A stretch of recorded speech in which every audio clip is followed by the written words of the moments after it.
if a human being is just a sort of snarl in the fabric of cause and effect, then how can it observe the world? How can it engage the world? How can it turn the knobs? How can it be independent or autonomous?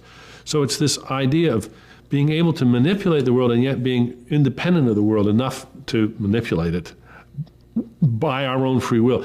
That is a fundamental idea that we have about freedom.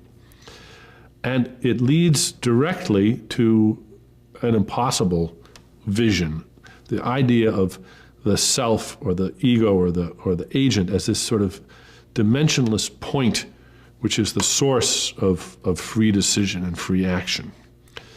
And again, it's the same idea of everything coming together at a point. We look at I raise my arm.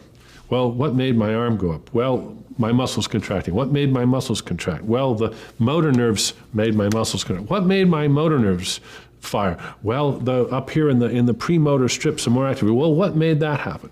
And we go back, upstream, and it seems as if we have to come to this Cartesian point where we have found the source of the decision to raise my arm.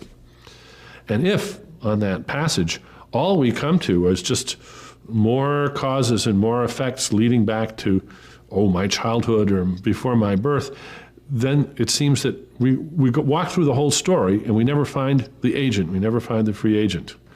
So there's a tremendous temptation to postulate the agent as the nexus, the center, where the considerations and the reasons come in, and then a sort of miraculous decision happens, and we have what some philosophers have called agent causation.